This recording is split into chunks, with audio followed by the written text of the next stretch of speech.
살아계신 하나님, 이 새벽에 우리의 영혼을 깨워주시고 기도하는 마음 주시고 이 귀한 성전의 기도의 자리 인도해 주셔서 감사드립니다. 성령 하나님, 이 시간 우리의 마음의 문을 열어주시고 말씀의 문을 열어주시고 기도의 문을 활짝 열어주시옵소서. 기도 가운데 살아계신 하나님을 만나고 성령 충만한 시간 되어질 수 있도록 인도하여 주시옵소서. 있는 모습 그대로 나아갑니다. 우리의 주홍같이 붉은 이 죄악들을 예수 그리스도의 보혈로 깨끗이 씻어주시고 우리의 병약한 육신을 가지고 나아갑니다. 주님의 피 묻은 손으로 어루만져 주시고 깨끗이 고쳐 주시옵소서. 해결할 수 없는 우리의 마음의 기도의 제목들을 가지고 부르짖습니다. 하나님께서 은밀한 가운데 음성을 들려주시고 그 길을 세심히 인도하시는 하나님의 응답을 경험하게 하여 주시옵소서. 오늘 이 아침도 사람이 아닌 하나님 앞에서 살아가는 삶 되기를 원합니다. 하나님 앞에 깨끗한 그릇이 되어서 부르신 그곳에서 하나님 보내주신 한 영혼 한 영혼 사랑하고 말씀에 순종할 수 있는 오늘 귀한 하루 살아갈 수 있도록 인도하여 주시옵소서. 감사드리며 예수님의 이름으로 기도드렸습니다. 아멘. 오늘 우리에게 주신 하나님의 말씀은 시편 130편 131편이 되겠습니다. 시편 130편과 131편이 되겠습니다. 제가 본 성경으로는 구약 899페이지가 되겠습니다. 우리 한 절씩 교독하시고 마지막 절을 합독하시겠습니다. 여호와여, 내가 깊은 곳에서 주께 부르짖었나이다. 주여, 내 소리를 들으시고 나의 부르짖는 소리에 귀를 기울이셔서. 여호와여, 주께서 죄악을 지켜보실진대 주여 누가 서리이까? 그러나 사요하심이 주께 있음 주를 경외하게 하심. 나 곧 내 영혼은 여호와를 기다리며 나는 주의 말씀을 바라는도다. 아침을 기다리며 내 영혼이 주를 바라. 참으로 파수꾼이 아침을 기다리며. 이스라엘아, 여호와를 바랄지어다. 여호와께서는 인자하심과 풍성한 속량이 있음이라.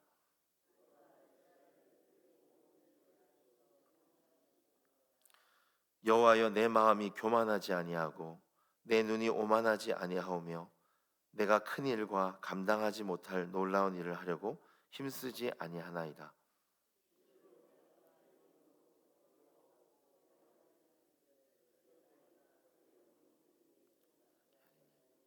내 영혼이 함께 읽겠습니다. 이스라엘아, 지금부터 영원까지 여호와를 바랄지어다. 아멘. 오늘 이 새벽에 기도의 자리에 나오신 여러분을 축복합니다. 새벽에 기도에 응답하시는 하나님을 만나는 은혜의 시간 되기를 부탁을 드립니다. 오늘 우리가 읽은 이 시편은 성전에 올라가는 노래입니다. 이스라엘의 이 남자들은 1년에 3번씩 이 자신의 짐을 꾸리고 먼 예루살렘의 성전에 있는 그곳으로 이 순례 여행을 떠나는 것이죠. 그리고 그 생명을 거는 이 여행길에서 하나님이 이 순례의 길 가운데 지켜주십시오, 함께해 주십시오, 이 믿음을 가지고 오늘 이 시들을 부르며 나아가는 것입니다. 오늘 우리도 마찬가지죠. 오늘 예수 그리스도를 믿는 저와 여러분의 삶이 이 순례의 길을 걸어가는 여행인 것입니다. 오늘 이 시는 하나님을 향해, 성전을 향해, 하나님 나라를 향해 나아가는 오늘 저와 여러분에게 어떤 마음으로 이 길을 걸어가야 하는지, 이 길을 걸어갈 때 주시는 축복이 무엇인지를 알려주고 계신 것입니다. 오늘 본문을 통해서 두 가지를 함께 생각해 봤으면 좋겠습니다. 첫 번째는 하나님 앞에서의 진실한 회개입니다. 진실한 회개. 우리가 순례의 길을 걸어갈 때 때로는 하나님이 주신 복을 누리기도 하고 고난을 당하기도 하고 내가 원치 않은 악인을 만나기도 합니다. 그러나 더 중요한 것은 이 순례의 길 가운데 이 죄의 유혹에 넘어졌을 때에 주저앉았을 때 어떻게 해야 하느냐, 오늘 본문을 말하는 것이죠. 하나님 앞에서의 이 진실한 회개로 일어서라라는 것입니다. 여러분, 오늘 본문의 1절을 한번 보시면 여호와여, 내가 깊은 곳에서 주께 부르짖었나이다. 깊은 곳에서 부르짖었나이다. 여기서 말하는 이 깊은 곳은 깊은 절망, 깊은 바다 가운데 떨어졌다라는 뜻입니다. 그래서 2절을 보시면 나의 부르짖는 소리를 들으십시오. 이 깊은 바닥에서 이 하나님 살려달라고 부르짖고 있는 것이죠. 여러분, 그렇다면 오늘 시인이 처한 이 깊은 곳, 이 깊은 절망의 바닥은 무엇을 의미하는 것일까요? 3절에 나와 있습니다. 여러분, 3절을 보시면 여호와여 주께서 죄악을 지켜보실진데 주여 누가 서리이까? 죄와 관련이 있는 것이죠. 지금 시인은 죄로 인하여서 기도가 끊어지고 말씀이 끊어지고 하나님과 끊어진 깊은 자리에 있는 것입니다. 죄로 인해서 그 마음에 평안함이 없고, 하나님 내 죄를 아실 텐데 내 기도를 들으실까? 내 예배를 받으실까? 혹시 내가 하나님께 징계를 받고 있는 것은 아닐까? 이 두려움, 불안함 가운데 평강이 없고 기도가 막혀서 힘이 나지 않는 것입니다. 여러분, 혹시 이 아침에 시인과 같은 이 죄로 인한 깊은 곳에 계신 분이 계십니까? 이 새벽에 기도의 자리는 나왔는데 마음은 답답하고 기도할 힘이 나지 않는 분이 계십니까? 여러분, 회개는 기도의 문을 여는 열쇠입니다. 회개할 때 이 기도의 문이 활짝 열리는 것이죠. 왜 그럴까요? 기도는 하나님과 우리 사이의 대화이기 때문입니다. 이 대화를 막아서는 것이 무엇이냐? 죄인 것이죠. 이사야 59장 2절에 보시면 오직 너희 죄악이 너희와 너희 하나님 사이를 갈라놓았고 너희 죄가 그의 얼굴을 가리어서 너희에게 듣지 않으시게 함이니라. 죄가 있으면 기도가 막히는 것이죠. 그런데 회개하면 기도가 열리는 것입니다. 여러분, 오늘 이 아침에 가장 먼저 이 회개의 기도를 통해서 기도의 문을 활짝 여시기를 부탁을 드립니다. 오늘 4절의 말씀처럼 그럼에도 불구하고 이 용서하시는 하나님께 나아가라라는 것입니다.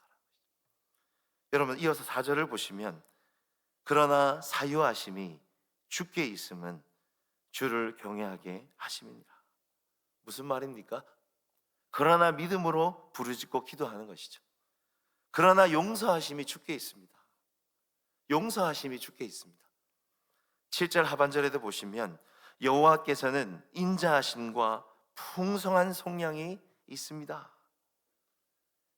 우리가 하나님께 회개하면 하나님은 풍성히 용서하시는 하나님이시다라는 것입니다.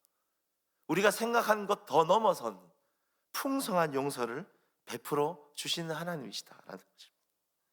여러분, 풍성한 용서를 베풀어 주시는 인자한 하나님께 나아가십시오. 진실한 회개를 통해서 이 아침에 이 깊은 바닥을 치고 올라가는 은혜와 축복을 누리시기를 부탁을 드립니다. 자, 그런데 오늘 본문 가운데 중요한 것은 오늘 이 시인의 회개의 기도를 다시 한번 살펴보시면 이 회개 기도는 단순히 죄를 용서해 달라는 것이 아닙니다. 단순히 내 마음의 평안을 찾거나 내 어려운 문제와 상황을 회복해 달라는 기도가 아닌 것이죠. 여러분, 오늘 이 시인의 이 회개의 목적은 하나님 앞에서의 신앙을 회복하는 거예요. 하나님을 찾는 거예요. 오늘 본문의 3절을 여러분 다시 한번 보십시오. 여호와여 주께서 죄악을 지켜보실진데 주여 누가 서리이까? 단순히 죄의 내용을 고백하는 것이 아닙니다. 하나님께서 내 죄악을 지켜보셨다. 주께서 지금 내 말, 행동, 이 죄악을 보셨다라고 고백하고 있는 것이죠. 오늘 시인이 진짜 절망이고 고통스러운 것은 다른 게 아닙니다. 하나님이 내 죄를 보고 계셨다라는 것입니다. 단순히 내 말, 행동뿐만 아니라 내 마음의 악한 의도와 생각들을 하나님이 다 보고 계신다. 이 눈이 열리는 것이죠. 이게 고통스러운 것이고 이게 부끄럽고 죄송한 것입니다. 여러분, 이것이 진실한 회개인 것입니다. 이것이 하나님 경외함인 것이죠. 이것이 하나님 앞에서의 신앙인 것입니다. 여러분, 시편 51편을 한번 보시면 다윗의 회개의 시가 나옵니다. 여러분, 다윗의 인생 가운데 가장 영적인 바닷 가운데 있었을 때가 언제일까요? 바로 바세바를 간음하고 그 남편인 우리아를 죽였던 때입니다. 여러분, 그때 다윗이 하나님께 어떻게 기도했습니까? 그 회개 기도가 시편 51장 쭉 나오는데 4절을 여러분 보시면 제가 읽겠습니다. 내가 주께 범죄하여 주의 목전에서 악을 행하여 싸우며.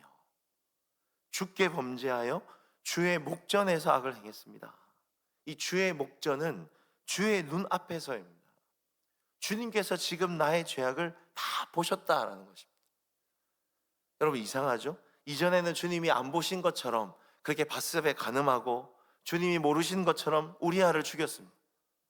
내 안에 계신 주님, 하나님을 의식하지 않았어요. 그래서 다윗은 자꾸 자기 왕의 권력으로, 자존심으로 죄를 감추고 덮고 핑계대고 그렇게 살았어요. 그러나 정신을 차리고 진실한 회개 가운데, 이제 회개 가운데 눈이 열리는 것입니다. 내 앞에 계신 하나님이 보이는 것이죠. 주님이 나를 다 보고 계셨구나. 내 말 행동을 다 알고 계셨구나. 그 하나님 앞에 숨김없이 그 죄를 고백하며 하나님을 찾는 것입니다. 여러분, 이것이 하나님 앞에서의 신앙입니다. 이것이 진실한 회개인 것이죠. 말씀을 묵상하면서 저의 회개를 한번 돌아봤습니다. 과거의 저의 회개는 되게 종교적이고 익숙한 그런 회개였던 것 같아요. 저의 회개의 내용들도 한번 살펴보면 제가 뭔가 그런 특별한 죄를 짓는 거 아니잖아요. 늘 반복적인, 늘 죄를 짓는 그 죄를 회개하고 기도하는 것이죠. 근데 문제는 저희가 회개 기도는 계속 동일하게 하는데 이 삶이 바뀌지 않고 변화가 없는 것입니다. 그런데 어느 날 이 시편 51편의 이 본문을 묵상하는데 이 말씀이 진짜 믿어지니까 하나님이 내 죄를 보고 계신다. 내가 하는 말, 행동을 다 보고 계신다. 내가 하나님 눈앞에 있는 것이구나.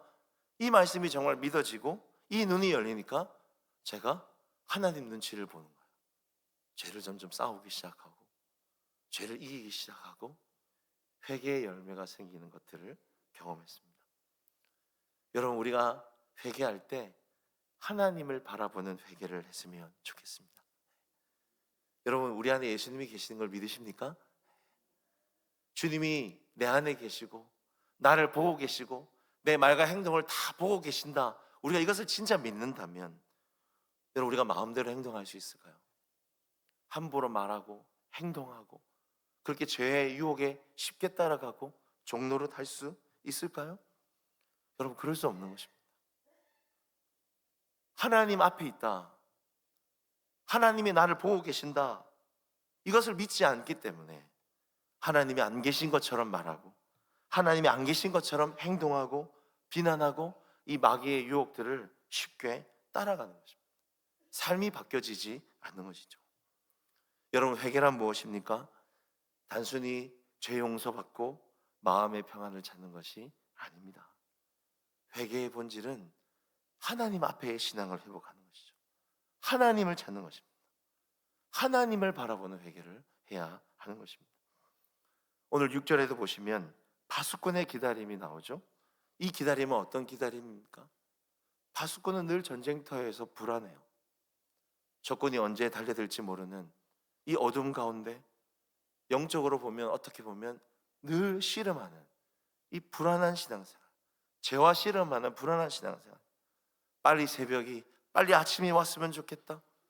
이 불안 가운데, 이 어둠 가운데 자유하고 싶어. 그러나 성경은 답을 말해주는 것입니다. 7절에 이스라엘아 여호와를 바랄지어다. 하나님을 바라보는 신앙으로 나아가라는 것이죠. 하나님을 찾으라는 것이죠. 하나님 앞에서의 신앙으로 살아가야 하는 것이죠. 그래야 이전의 종노릇으로, 죄 안에서 마귀의 종으로 살아가지 않는 것입니다. 진짜 어둠과 죄 가운데의 자유함을 누리는 것입니다. 여러분, 우리가 하나님을 바라보는 회개를 했으면 좋겠습니다. 하나님 앞에서 회개의 열매를 맺기를 소망합니다.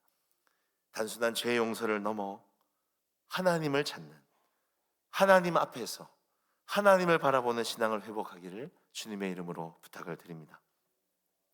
또 한 가지 간단히 살펴보시면 오늘 이어지는 시편 131편은 앞에 있는 시편 130편이죠. 이 하나님 앞에서의 신앙을 가지는 자들이 누리는 축복이 무엇인지 오늘 본문을 말해주고 있습니다. 무엇일까요? 바로 평안함입니다. 평안함. 시편 132편 1절을 한번 보십시오. 여호와여, 내 마음이 교만하지 아니하고 내 눈이 오만하지 아니하오며 내가 큰 일과 감당하지 못할 놀라운 일을 하려고 힘쓰지 아니하나이다. 자, 여기서 중요한 구절은 큰 일과 감당하지 못할 놀라운 일을 하려고 힘쓰지 않습니다. 참 소박한 찬양입니다.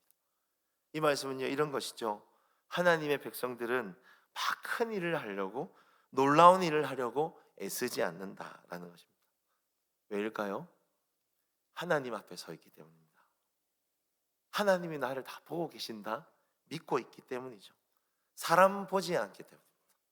하나님 앞에 서 있기 때문에 무언가 내 삶, 내 사역, 하나님 다 보고 계시기 때문에 조급하지 않습니다. 뭔가 사람에게 보이기 위해서 뭔가 내가 계획하고 일을 벌리고 애쓰지 않습니다. 큰 일이 아니라 작은 일에 순종할 수 있습니다. 작은 것에 집중할 수 있어요.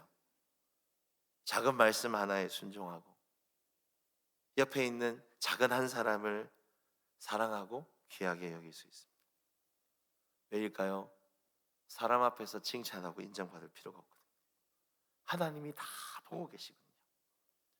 하나님이 보고 계시기 때문에 그 마음에 긴장과 두려움 없이 그 마음에 참된 평안이 있는 것입니다. 평안함이 있는 것이죠. 오늘 이어지는 2절에서 그렇게 말하고 있죠. 실로 내가 내 영혼으로 고요하고 평온하게 하기를 젖된 아이가 그의 어머니 품에 있음 같게 하였나니 내 영혼이 젖된 아이 같도다. 여러분, 젖을 떼지 않는 아기 어떻습니까? 참 예민하죠. 엄마 품에 있어도 자꾸 젖 냄새 나는 쪽으로 가고 젖 먹기 위해서 아둥바둥 땀을 뻘뻘 흘립니다. 그러나 젖된 아이는 어떻습니까? 자라있는 거예요. 그 마음에 평안이 있는 것이죠. 엄마 품에 있어도 젖을 먹지 않아도 엄마가 옆에 있구나, 함께 하고 계시구나, 이 믿음이 있기 때문에 만족하고 그 마음이 평안한 것입니다. 이것이 하나님 앞에서 살아가는 백성들의 삶이라고 저는 생각합니다. 더 가지지 않아도, 어떤 큰 일을 하지 않아도, 더 높아지지 않아도 만족함에 있는 것이죠. 하나님이 다 보고 계신다. 하나님이 내 삶을 다 알고 계신다. 평안함에 있는 것입니다. 오늘 저와 여러분 안에 이런 든든한 만족과 평안함이 있으시기를 주님의 이름으로 부탁을 드립니다. 오늘 이 성전에 올라가는 이 두 시들은 어떻게 보면 거창한 시들이 아니라 참 소박한 찬양들이라는 생각이 들었습니다. 우리 생각에는 성전에 올라가는 노래니까, 어떤 민족적인 큰 행사에 부르는 노래니까, 예를 들면 우리 민족을 보호하십시오, 인도하십시오, 사용하십시오, 뭐 이런 거창한 내용이 들어갈 것 같은데 그렇지 않아요. 참 소박해요. 주님, 제가 다른 어떤 큰 일을 하려고, 높은 일을 하려고 뭔가 애쓰지 않겠습니다. 하나님 앞에서 살아가겠습니다. 주어진 자리에서 작은 순종을 하며 살아가겠습니다. 참 소박하고 성경적인 아름다운 찬양인 것입니다. 사랑하는 여러분, 우리도 하루하루 살아갈 때 하나님 앞에서 살아갔으면 좋겠습니다. 주님이 계시지 않은 곳이 없어요. 주님 앞에서, 우리를 부르신 자리에서 큰 일보다 작은 순종으로 하나님 보내주신 영혼을 섬기며 나아가는 저와 여러분의 삶이 되어지시기를 주님의 이름으로 부탁을 드립니다. 기도하겠습니다.